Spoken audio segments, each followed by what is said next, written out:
Have you ever felt like you're just a passenger in your own life, watching things happen to you instead of making them happen?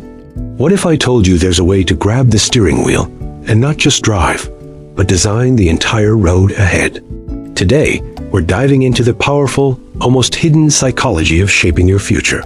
This isn't about wishing on a star. It's about understanding the deep mechanics of your mind to build the life you truly want.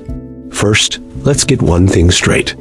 The term dark psychology sounds a bit sinister, but here, we're using it to describe the less discussed, powerful mental strategies that influence human behavior, starting with your own. It's about ethically using these powerful tools for self-improvement, not manipulation. The most fundamental principle is this: your brain can't tell the difference between a vividly imagined experience and a real one. This is the master key to unlocking your future. Think about it.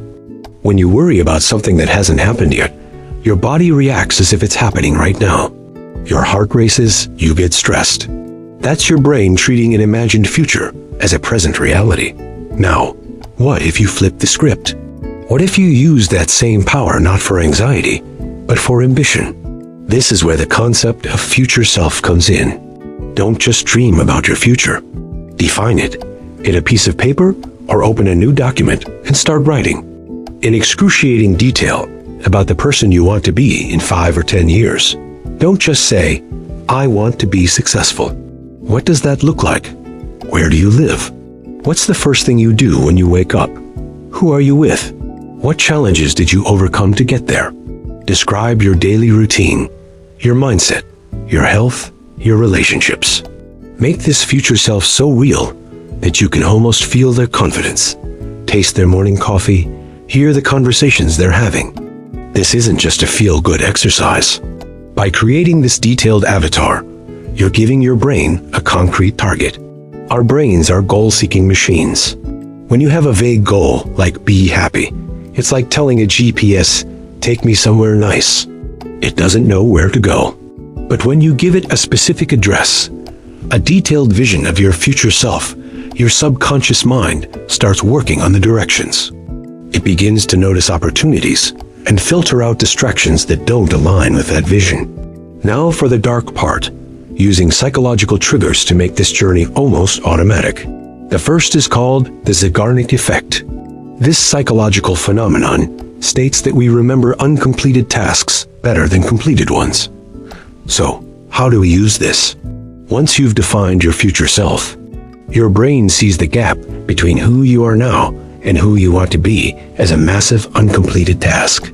This creates a gentle but persistent mental tension that pushes you to close that gap. It's the reason you can't stop thinking about a project until it's done. You're essentially creating a productive obsession with your own growth. The next tool is implementation intention. This is a fancy term for a simple but powerful plan. If X happens, then I will do Y. Vague goals like, I'll exercise more, rarely work. But an implementation intention, like if it's 7 a.m. on a weekday, then I will put on my running shoes and go for a 20-minute run, is a preloaded command for your brain. You're removing the need for in-the-moment decision-making, which is where procrastination thrives. By creating these if-then plans for the habits your future self has, you're building the scaffolding that will support your new identity. For example, if I feel the urge to scroll social media, then I will read one page of a book instead. Let's combine these. You have your detailed future self. You have the mental tension of the Zeigarnik effect pushing you forward. And you have your if-then plans automating your actions.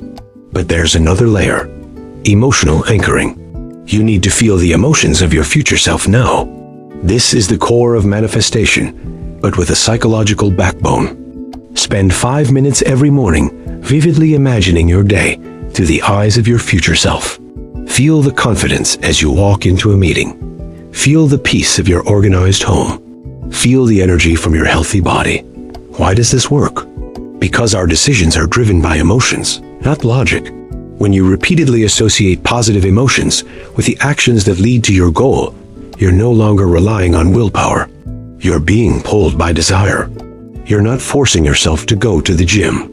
You're chasing the feeling of energy and accomplishment you've already experienced in your mind.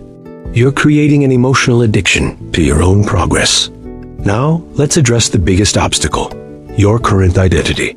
Your brain loves consistency. It will fight to keep you consistent with who you believe you are right now. If you see yourself as a procrastinator, you will find ways to procrastinate, even if you want to be productive. This is called confirmation bias. So the most profound step is to start changing your identity label. Stop saying, "I'm trying to be a healthy person." Start saying and believing, "I am a healthy person." A healthy person makes healthy choices. An author writes. A musician practices. You don't need to believe it 100% at first. Just start with small proofs. Did you choose a salad over fries? That's evidence. You are a healthy person. Did you write for 15 minutes? You are a writer. Collect these small wins like a lawyer building a case. Every action you take that aligns with your future self is a piece of evidence that reinforces your new identity. Over time, the weight of evidence becomes so overwhelming that your brain has no choice but to accept this new identity as your reality. You're not faking it till you make it. You are being it till you become it. This process is about creating a feedback loop. Your detailed vision creates a goal. The goal creates mental tension. Implementation intentions create action. The action provides evidence. The evidence builds a new identity. And a person with that new identity naturally creates the future they've envisioned. It's a powerful, self-perpetuating cycle. Let's recap the strategy. 1. Define your future self with extreme sensory detail. Make it real. 2. Use this gap to create a productive mental tension that your brain wants to resolve. 3. Create if-then plans to automate the habits and behaviors of your future self, removing willpower from the equation.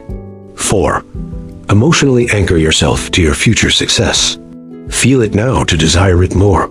5. Systematically change your identity by collecting evidence through small, consistent actions.